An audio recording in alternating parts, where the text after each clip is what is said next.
Alors, oula, gros dossier. On va parler de Tserinich, hein, le quatrième prince, évidemment. Plutôt l'un des plus importants, puisque bon, bah, il est quand même lié à Kurapika, qui est actuellement le personnage principal, hein. Et du coup, bon, on sait que c'est un personnage bah, qui apprend le nen actuellement, qui est un de ceux qui pourra aller le plus loin dans la guerre de succession, qui a donc un lien avec l'histoire des yeux écarlates des Kuruta. Donc il a les yeux. Il y a une théorie qui dit que il aurait été à l'origine de la capture, du massacre des Kuruta. Je suis pas trop sûr, parce que bon, alors ça s'est passé il y a 5 ans, ce qui est possible, hein, ça pourrait très bien être lui, mais j'ai l'impression que a priori, on serait plus sur un conflit entre les Kuruta et la ville de l'étoile filante, d'après ce qui s'est passé pendant le flashback de Kurapika. Alors je suis pas vraiment certain du fait que Tserinich ait quelque chose à voir là-dedans. Pour moi, c'est pas, voilà, c'est du genre à acheter, parce que sinon, en fait, il aurait tout acheté. Je vois pas pourquoi il aurait acheté que la moitié des yeux. Alors que là, il a l'air d'avoir bah voilà, un certain nombre d'yeux, mais il les a pas tous, et je sais pas si vraiment ça l'intéresse de tous les avoir. Peut-être, moi je pense clairement que à un moment donné, le fait que Kurapika soit des membres des Kuruta, le dernier membre vivant, va fuiter d'une manière ou d'une autre, et que Serenich va l'apprendre et va vouloir obtenir les yeux de Kurapika, le dernier du clan restant. Il va vouloir l'obtenir lui-même, et donc va vouloir se confronter à Kurapika, puisque peut-être à ce moment-là, il aura comme envie voilà, d'obtenir les yeux de Kurapika, et puis bon, sachant que Kurapika a tous les yeux des Kuruta, bon bah, enfin les yeux restants, bon bah lui il aura sa collection complète, il sera content, il va pouvoir peut-être éventuellement couper la tête de Kurapika en trophée ou un truc comme ça, sachant que oui évidemment tout le monde a déjà vu que il y avait une tête coupée qui est au même endroit que les yeux des Kuruta, donc potentiellement la tête de Pyro, qui est évidemment si c'est vraiment la tête de Pyro, enfin ça va foutre forcément Kurapika dans une rage terrible, quoi. Et oui, bon, j'avais déjà dit plein de fois, mais je le redis quand même, je pense que probablement que Pyro, le fait qu'il ait gardé sa tête, que sa tête soit coupée et non pas juste garder les yeux, pourrait être que il ait les yeux écarlates, mais d'une couleur un petit peu différente, vu qu'il avait des problèmes d'yeux, comme dans le flashback. Donc pour prouver que c'est un des membres des Kuruta, peut-être qu'ils ont préféré couper la tête, ou un truc comme ça. À un moment donné, je sais plus dans quel chapitre, ouais, au niveau de Yorkin, il disait, il y avait un truc comme quoi pour les yeux des Kuruta, s'il y a la tête avec, ça coûte encore plus cher. Mais bon, a priori, si Kurapika a tous les yeux restants, enfin à la moitié des yeux, et Tserinich à l'autre moitié, et qu'il y a que la tête là, la tête qui ressemble à Pyro, peut-être qu'il y a que lui qui a gardé sa tête, quoi. Voilà. Bon bref, moi je pense que Tserinich va vouloir à un moment donné se confronter à Kurapika. Mais alors, bon, forcément, si Kurapika il voit les yeux écarlates, il va péter un câble, mais je pense que ce sera peut-être pas forcément la seule chose qui va motiver Tserinich à affronter Kurapika, puisque on nous a présenté Tserinich comme quelqu'un qui adore les gens intelligents. Il a envie c'est un tueur, donc même un dépeceur quasiment. Donc lui, il a envie de rencontrer des gens avec un futur brillant, je sais pas comment on peut appeler ça, mais des jeunes gens brillants qui puissent tuer lui-même. Et bon, il est un peu plus âgé que Kurapika. Kurapika actuellement, au début du manga, c'est 5 ans avant qu'il y a eu le massacre des Crotons, donc actuellement c'est 7 ans après. Donc a priori, Kurapika aurait environ 19 ans, ce qui reste encore jeune, alors que Tserinich a l'air d'être plutôt fin vingtaine, voire trentaine, quoi. Donc Tserinich, je peux considérer que c'est quelqu'un de jeune et de brillant, effectivement, puisque le mec est déjà hunter, Kurapika, il fait partie de l'élite, il est chez les Zodiacs, etc. Donc oui, clairement, Tserinich peut voir Kurapika, en plus avec le fait qu'il ait les yeux écarlates, un trophée qu'il pourrait obtenir, surtout quand il verra que Kurapika est très intelligent.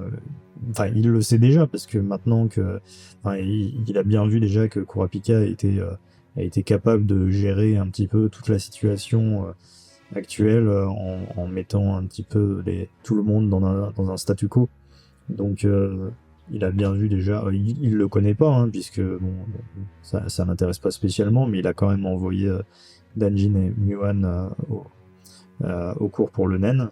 Dès qu'il a vu que le nen était utile, de toute façon il s'est dit allez hop, on envoie les mecs. Bon, Muan est mort, mais Danjin est toujours là. Alors à l'heure actuelle, Tserinich est toujours en train de travailler sur son nen. On sait d'après l'un des soldats qui fait partie de sa garde, hein, dont je parlerai après, qu'il est du genre à se focaliser totalement sur un truc. Quand il a un nouveau jouet, bah voilà, bon là il a appris le nen, il veut tout savoir sur le nen, et ça peut se comprendre puisque c'est quand même un pouvoir un peu de dingue, et il vient d'apprendre l'existence d'un pouvoir qui est un peu surprenant qu'il le connaisse pas d'avant, mais bon, il y a plein d'autres princes qui le connaissaient pas, et il avait quand même des gens dans sa garde qui connaissaient le nen. En tout cas, bon, là, il joue avec, il va apprendre, il va faire peut-être se battre éventuellement, je disais, contre son frère, pourquoi pas. Mais à un moment donné, les princes seront de moins en moins nombreux, et il va falloir trouver des moyens de tuer les derniers restants. Donc, Wobble est actuellement assez bien protégé, mais forcément, Tserinich va, à un moment donné, vouloir savoir qui c'est un peu ce Kurapika, etc. Donc je me dis qu'il va peut-être y avoir peut-être que Tserinich va vouloir que Kurapika vienne dans sa suite. Enfin, je dis ça, mais peut-être que ce sera pas dans la suite 1004 de Tserinich, mais peut-être lors d'un banquet, disons. Bref, je verrai bien Tserinich et Kurapika ensemble à discuter autour d'une table, un truc très simple où Tserinich va se rendre compte du fait que Kurapika est très intelligent, etc. Il va le tester peut-être, et puis ça, c'est là où va naître un petit peu presque une fascination pour Kurapika, je dirais, peut-être, un antagoniste pour Tserinich, de voir que le mec est relativement intelligent et est capable de se confronter à lui. Et du coup, à ce moment-là, peut-être que voilà, il va se renseigner sur Kurapika, découvrir que Kurapika fait partie du clan Kuruta. Alors, est-ce qu'il va y avoir une histoire avec la brigade fantôme? Peut-être, mais ce que je veux dire, c'est qu'à un moment donné, il a la possibilité de dire qu'il a tous les yeux des Kuruta, qui peut faire rentrer Kurapika dans une colère noire, mais j'ai l'impression que Kurapika s'est un peu calmé, entre guillemets. Il a réussi à obtenir les autres yeux sans forcément passer par la violence. Donc peut-être que Kurapika va d'abord essayer d'obtenir des informations sur les yeux et peut-être de négocier ou un truc comme ça. Et effectivement, Tserinich, s'il a bien la tête de Pyro encore voilà en état, ça peut faire péter un câble à Kurapika, mais il y a la surcouche du fait que Kurapika est actuellement en train de protéger Wobble. Et si Tserinich commence à menacer Wobble, ça peut aussi faire péter un câble à Kurapika. Et le pire, ce serait si Tserinich arrive à tuer Wobble, auquel cas, bah là oui, peut-être que Kurapika sera fou, deviendra fou, et là se passera en yeux écarlates, ce que à mon avis il va vouloir Tserinich, puisque s'il veut l'affronter, il veut affronter Kurapika avec les yeux écarlates, à mon avis, et puis le tuer de lui-même. Sauf que Tserinich doit quand même pas oublier qu'il doit affronter ses frères et sœurs, et pendant qu'il se focalise sur Kurapika, il peut y avoir des autres princes qui complotent contre lui. Parce que je pense que il y a des princes qui doivent pas spécialement l'aimer, même si bon, il a l'air d'être plus ou moins en bon accord pour le moment avec le cinquième prince, et plutôt être pote avec Arkenberg. Mais bon, Tyranich, il veut la place de roi, donc il les admet, il les tolère, mais pour autant, s'il trouve un moyen de les tuer, il le fera, je pense. Et Tyranich, actuellement, il est vraiment focalisé sur le naine, et justement, on va en parler un petit peu. Donc il a les deux bêtes de naine, sa bête gardienne spirituelle, et une bête de naine qu'il a créée un peu sans le vouloir. En gros, donc je vais parler de la bête spirituelle protectrice, qui est pour moi, voilà, elle donne des avertissements à des gens autour de Tyranich qui lui mentent, auquel cas la personne qui a reçu les avertissements, comme Theta, je pense que forcément, au bout de 2 avertissements, et que justement la bête de naine parle directement et dit bon ben, prochaine fois que tu fais de la merde, tu deviendras moins qu'un humain. Je pense que ça permet à Tyranich d'avoir des gens qui sont forcément loyaux, parce que bah ils veulent pas avoir le 3e avertissement, quoi. Donc si Theta se prend un dernier avertissement, ou enfin se prend fait encore un sale coup à Tyranich, éventuellement peut-être que Theta se retrouvera à être transformé en monstre, peut-être, à la solde de Tyranich. Mais pour le coup, ceux qui mentent à Tyranich deviennent un petit peu forcés à sa solde, quoi. Donc c'est vrai que ça lui permet à Tyranich d'avoir autour de lui des gens qui lui sont dévoués, mais un petit peu obligés, quoi. C'est limite des esclaves, quoi. C'est des gens qui ont en permanence une épée de Damoclès au-dessus de la tête, et puis s'ils font une connerie, ben ils se font buter, quoi, ou ils deviennent encore. C'est pire que de se faire tuer, parce que quand la bête de naine spirituelle dit qu'elle va les transformer, enfin ça sera moins que des humains, moi je pense que c'est encore plus effrayant que de juste se faire tuer. En tout cas, actuellement, Theta est celle qui est le plus proche de malheureusement expérimenter ça, surtout qu'elle continue un peu à comploter contre Tyranich, même si Tyranich maintenant il a compris qu'elle voulait le tuer.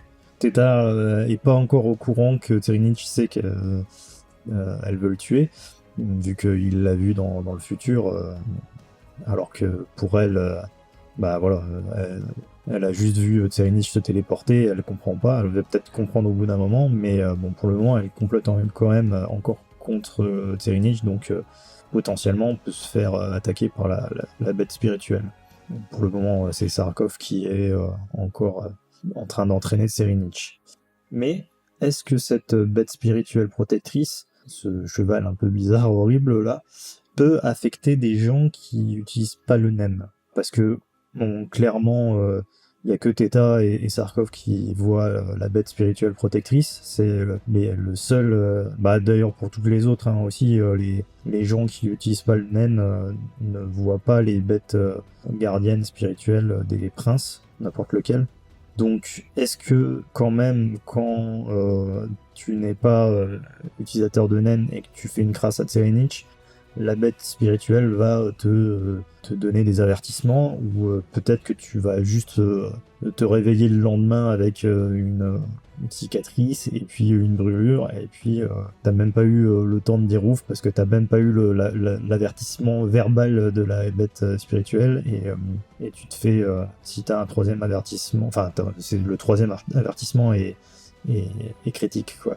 Donc peut-être que on va avoir le cas de quelqu'un qui se ferait attaquer pour de vrai, qui se ferait transformer.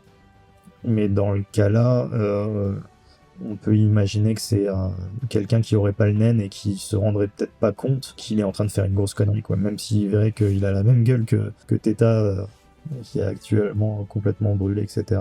Donc, encore faut-il que il y ait quelqu'un qui fasse 3 erreurs, quoi. Donc ça peut être intéressant d'avoir ça et de voir vraiment à quoi correspond ce que veut dire la bête spirituelle.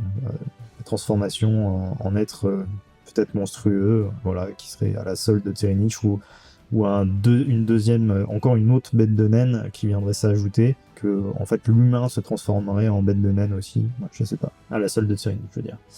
Et donc sa deuxième bête de naine à Tserinich, c'est donc elle porte pas vraiment de nom, et celle qu'il a créée un peu de lui-même, qui est son pouvoir de naine, qui lui permet de voir le futur, donc quand il utilise son Zetsu. Et ça ressemble un petit peu à ce qu'on a avec Kamiya, c'est-à-dire que quand il est en normal, c'est sa bête spirituelle protectrice qui le protège, alors que quand il se met en Zetsu, il active l'autre bête de naine de type spécialisation, qui lui permet de voir le futur et puis de manipuler l'esprit des gens pour faire croire que ce qui s'est passé dans le futur se passe vraiment, alors que lui est capable de bouger pendant ce temps-là.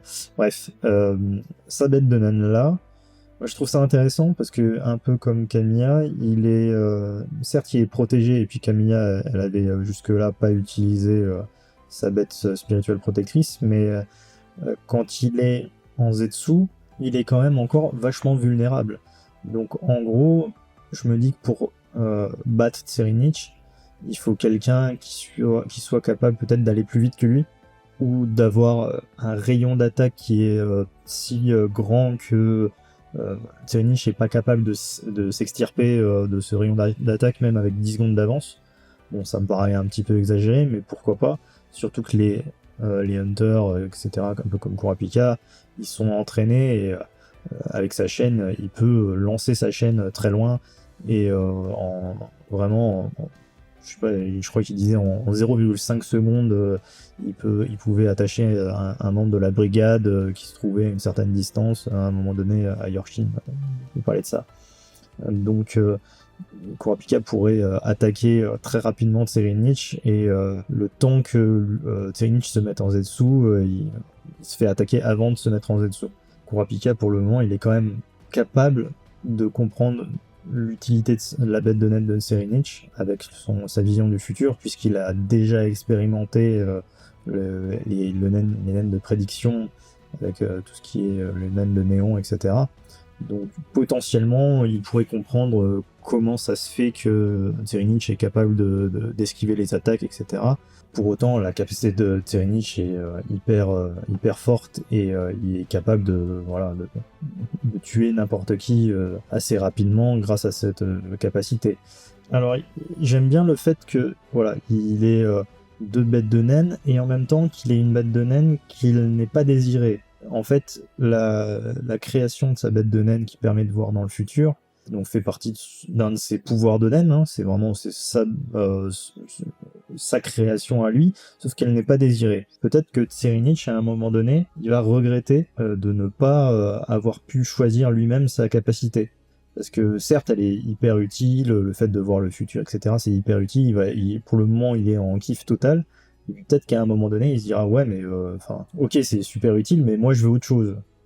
Alors est-ce qu'il est capable de créer une autre capacité encore qui lui serait peut-être encore, pas forcément plus utile, mais qui serait peut-être plus sur l'attaque ou un truc comme ça. Comme ça, il aurait presque un panel complet de capacités qui lui permettrait d'être super balèze, quoi. En tout cas, ça reste un personnage qui, je pense, ne gagnera pas. Pour le moment, je sais toujours pas qui gagnera la guerre de succession. Bon, j'avais dit au départ que Benjamin, ça me paraît... il y a le côté... c'est impossible, donc pourquoi pas. Normalement, c'est pas les gros balèzes qui gagnent, donc pourquoi pas. Mais je vois quand même pas Tserinich gagner, parce qu'en fait... je vois pas l'intérêt de lui garder après, qu'il soit encore là après l'histoire du bateau, je veux dire. Il sera, imaginons qu'il gagne, il deviendrait un roi horrible, quoi. Ce sera un dictateur quasiment. D'ailleurs, on le voit à un moment donné dans les pages spéciales du manga, je sais plus dans quel tome. Il dit que en gros que son peuple c'est des merdes, quoi, donc il veut devenir roi pour contrôler tout le monde, et c'est fort possible qu'il puisse y arriver, mais bon, moi je pencherais pour que il reste quasiment jusqu'à la fin et qui meurt dans les derniers, parce que de toute façon ça reste l'un des antagonistes principaux de cet arc, donc je le vois pas mourir là dans la semaine qui suit là. Pour moi c'est pas possible. Clairement il est présenté comme l'un des plus puissants et l'un des plus intelligents, donc il n'y a pas de raison qu'il survive pas pendant assez longtemps. En plus il a des utilisateurs de naines, parmi sa garde, il a des gens donc chez les militaires, il a un nouvel allié, la Danjin, un de ses membres des gardes qui apprend le nen chez Kurapika, donc qui d'ailleurs doit lui rapporter une preuve qu'il n'est pas manipulé par Kurapika, etc. Il a beaucoup de gens autour de lui, dont des utilisateurs de nen, des gens, donc Theta, Sarkov, tout ça, Danjin, et un autre qui font aussi à moitié partie des Hunters, puisqu'ils sont Hunters avec des licences provisoires. Donc ouais, il a vraiment plein de cartes en main pour être parmi les derniers. Et potentiellement gagner, c'est vrai. Mais est-ce qu'on a envie de voir quelqu'un comme ça gagner ? Je suis pas sûr. Alors, sauf si, grâce à ses amis qu'on a vu là, Otoshin, Mormori, etc., qui font partie des militaires, trouvent le moyen de déclencher quelque chose chez lui qui le ferait un peu redescendre sur Terre à un moment peut-être important, ce qui serait super intéressant, qu'il se retrouve à un moment donné où il va passer un cap du genre justement tuer Wobble. Peut-être qu'à ce moment-là on aurait les alliés de Tserinich qui pourraient lui parler. Je pense que c'est pour ça qu'ils ont été introduits dans le récit, c'est qu'ils auront à un moment donné forcément un poids sur Tserinich que n'a personne d'autre, et pourrait peut-être le calmer et le faire se rendre compte de ce qu'il est en train de faire, par exemple, auquel cas peut-être que sa personnalité se mettrait, pas à changer, mais à être plus douce, je sais pas comment on peut dire ça, qui réussissent à se contrôler, à contrôler ses pulsions meurtrières, etc. De toute façon, les potes de Tserinich auront forcément quelque chose à voir dans l'histoire. J'ai pas encore trouvé exactement quoi, mais ouais, ça peut être un moment clé où il se retrouve à l'aider, peut-être même sans qu'il le veuille vraiment, et à ce que lui, il ne passe pas du côté complètement obscur de la force, et voilà. Mais bon, pour le moment, il cherche encore à obtenir le nen, à être capable de maîtriser le Zetsu le plus rapidement possible pour justement pas avoir ce délai entre le fait qu'il utilise son Zetsu et l'utilisation de la bête de nen. Il y a un délai entre le moment où il l'active et le moment où il est en Zetsu. Donc là, il essaie de réduire ce moment au maximum, comme le font Gon, Killua, etc. Où eux, c'est quasiment instantané. Et auquel cas, justement, cette faiblesse qu'il a actuellement, il ne l'aura plus. Et on pourra plus l'attaquer, sauf si il y a quelqu'un qui a une attaque qui se déclenche en 0,1 seconde, comme un certain hétéro, que t'as même pas le temps de réfléchir, que l'hétéro t'a déjà frappé, quoi. Donc pour le moment, j'ai pas l'impression qu'il y ait quelqu'un comme ça dans le bateau. Peut-être Phaeton, qui justement aurait les deux casquettes, c'est-à-dire être capable d'être super rapide et en même temps d'avoir une portée d'attaque assez forte, qui permettrait même pas à Tserinich de s'en aller même en 10 secondes. Donc ouais, Tserinich actuellement il fait ça, mais en même temps il cherche toujours à en savoir plus sur le nen, et notamment il essaye de rencontrer Senritsu, comprendre ce qui s'est passé. Alors actuellement il n'a pas encore appris le Hatsu, en tout cas ce que c'était que le Hatsu, et quand il comprendra toutes les ramifications du Hatsu, ce sera super intéressant, parce que là il va faire à la Rian, où il va réfléchir de qu'est-ce qui s'est passé à tel moment, quel est le pouvoir de nen de un tel, etc. Je pense que il va se retrouver à devoir réfléchir potentiellement à toutes les utilisations des chaînes de Kurapika. Et ouais, ça peut être intéressant de le voir, parce que je pense que que Rian n'y arrivera jamais à découvrir tout ça, mais peut-être que Tserinich pourra y arriver. si il arrive à faire le lien entre Kurapika, les Yeux Écarlates, la Brigade Fantôme. Est-ce qu'il a suffisamment d'infos sur la Brigade Fantôme? Il a peut-être des infos du style comment et que certains sont morts et à Yorkin. Alors peut-être qu'à ce moment-là, il arrivera à comprendre le cheminement de pensée de Kurapika et de se dire bon bah en fait l'une de ces chaînes doit être contre la brigade, puisque en théorie la brigade est tellement forte et tellement soudée que ils auraient pas pu se faire attaquer par quelqu'un. Donc peut-être qu'à ce moment-là il se dira bon il y a un truc avec sa chaîne par rapport aux membres de la brigade, et il pourra même, si ça se trouve, lui-même envoyer un mec de la brigade vers Kurapika pour voir un petit peu, peut-être pour tester Kurapika sur ses capacités et en apprendre plus. Hein. Voilà. Et donc, comme j'avais dit, se battre contre le premier prince, ça pourrait être intéressant aussi, avec le premier prince qui a plein de techniques différentes, alors que Tserinich peut les voir en avance à chaque fois. Franchement, ça ferait un combat hyper classe, je pense. Et concernant Danjin, qui est donc celui qui est actuellement en train de faire les cours du Nen, de Kurapika, qui veut, il doit présenter une preuve qui n'est pas contrôlée. Je me dis peut-être que, la seule preuve qui pourrait convaincre Tserinich, c'est que Danjin montre qu'il n'est pas contrôlé en se manipulant lui-même. Il dit mais bon, il faudrait encore que Tserinich soit au courant qu'il n'est pas possible de manipuler quelqu'un déjà manipulé. Peut-être que Theta peut lui en parler et puis dire chez les manipulateurs, c'est le premier qui réussit à manipuler qui gagne et tout, et auquel cas peut-être Danjin s'est dit si Danjin est de la manipulation, il dit je m'auto-manipule ou un truc comme ça, mais bon dans ce cas-là il faut présenter la preuve qu'il s'auto-manipule. Bref, c'est pas forcément facile. Sinon il faut qu'il trouve un cadeau qui prouve qu'il est pas manipulé. C'est difficile, hein. Évidemment, s'il ramenait la tête de Kurapika, ça marcherait, mais bon, il y a peu de chances que ce soit le cas. Et encore, parce que Tserinich, je pourrais même dire, mais en fait, est-ce que c'est vraiment lui qui t'aurait manipulé? Si ça se trouve, c'est un autre... ça peut être Bill, ça peut être la bête de naine de Wobble, etc. Donc en fait, ça marcherait pas trop bien. Après, ça pourrait être quelque chose que seul Danjin est capable de savoir en étant non manipulé. Je sais pas, moi, un truc du genre... peut-être qu'il aurait mis quelque chose dans un coffre-fort avant, et il dit voilà ce qu'il y a dans le coffre-fort, je ne suis pas manipulé, donc forcément c'est vrai. Ouais, je sais pas comment expliquer le truc, mais peut-être qu'il n'y a pas forcément obligation que ça passe par du nen pour prouver qu'on n'est pas manipulé. Je saurais pas comment faire, mais voilà, peut-être si vous avez des idées, n'hésitez pas. En tout cas, je voudrais aussi parler de tout ce qui faisait la relation entre Tserinich et la mafia, le clan Ei.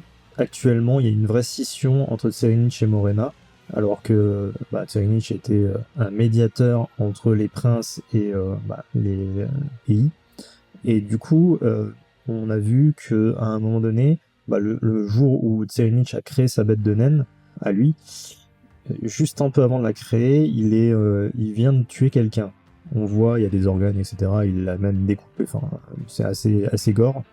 On prêtait pas trop attention à ce moment-là, et justement, juste après avoir tué, il commence à gueuler, et à dire que de retrouver Morena. Il disait, appelez les gens qui sont au niveau 3, je sais à quel niveau, notamment justement les militaires qui font partie de son clan, pour retrouver Morena. Et à ce moment-là, donc il a tué quelqu'un, et à un moment donné, on parle de Morena comme quoi il lui faut un espion chez Tserinich. Donc potentiellement, il aurait tué quelqu'un qui ferait partie peut-être du clan de Morena, qui l'aurait débusqué parce que peut-être qu'il a découvert un truc, j'en sais rien. Et le fait qu'il le tue avec son naine, qu'il ait pris du plaisir, etc., mais qu'il a pour la première fois utilisé son naine pour tuer quelqu'un, c'est peut-être à ce moment-là que sa bête de naine de spécialisation a été créée. Ça c'est pas une théorie, mais c'est plus ou moins ce que je ressens quand je relis avec du recul. Il tue quelqu'un, il s'en prend à Morena verbalement, il dit retrouvez-la, et il utilise son naine, on le voit bien avec son naine. et hop, il crée sans le vouloir, sa bête de naine. Donc actuellement, Morena, elle cherche à remplacer cet espion potentiel. Donc si j'ai bien compris que c'est un espion que Cyrinich a tué, en tout cas, elle cherche à refaire un espion dans les rangs de Cyrinich. Et Morena, elle voudrait que ce soit justement l'un de ces 6 membres, 7 du coup, membres de sa milice privée chez les militaires. Donc c'est le caporal, là, Gipper. Même si Gipper, il est un petit peu à part des autres. Otoshin, Momori, 3 qu'on connaît pas. Et Volksen qui elle est au premier niveau et qui fait le lien entre le premier niveau et là où se trouve actuellement le 3e niveau, les membres de cette garde spéciale militaire. Actuellement, donc, ces 5 membres des militaires de bas niveau qui ont été en contact avec Cyrinich pendant l'école militaire, avec Volksen qui est elle au premier niveau. Eux, ils se sont mis à faire des plans, puisqu'ils utilisent, il y en a aucun qui utilise le nen, plan à essayer de comprendre ce que c'est que le nen, parce que ils se disent, si on est manipulé ou si on se fait attaquer, il faut qu'on puisse répliquer. Donc peut-être que à ce moment-là, ils se disent peut-être en train de créer des mots de passe ou des trucs comme ça qui pourraient confirmer que ces gens-là se font pas manipuler, confirmer voilà, parce que pour le moment Morena essaye d'en choper un pour le renvoyer en haut, pour que ça fasse un espion. Donc bon, Volksen pourrait être celle qui serait manipulée, ce serait le plus simple parce que elle est au premier niveau en temps normal. Mais on peut imaginer que ce soit l'un, peu importe lequel, des 5 autres, quoi. Et le fait que ce soit des personnages qui sont quand même assez intelligents et qui n'ont jamais voulu évoluer au sein des militaires, les 5, juste parce que ça leur permet d'avoir un tout petit peu d'amitié encore avec Cyrinich, dans ce cas-là, ces 5-là, ils seront certainement très importants pour la suite. J'ai du mal à voir encore comment, mais comme j'ai expliqué, à mon avis, ça va être peut-être sur la longueur, vers la fin. Ils vont peut-être maîtriser le nen entre-temps, je sais pas. C'est possible, peut-être que Cyrinich va accepter que certains soient envoyés pour apprendre le nen chez Kurapika, ou alors qu'ils se démerdent pour apprendre le nen d'une autre manière. En tout cas, bon, pour le moment, ils n'ont pas retrouvé Morena, et ça reste quand même un peu leur priorité. Sauf que bon, comme Morena en recherche un aussi, il va y avoir confrontation à un moment donné, et voilà, ça va être compliqué, tout ça. Ça fait beaucoup de choses pour Cyrinich, et c'est difficile de se rendre compte de ce qu'il va faire, parce que c'est clair qu'on va encore avoir beaucoup de Cyrinich d'ici la fin, et contrairement à Shorai qui, pour moi, risque de mourir, ou Kamiya qui risque de mourir assez rapidement, Cyrinich va rester jusqu'au bout, donc je pense qu'on n'est pas au bout de nos surprises avec Cyrinich.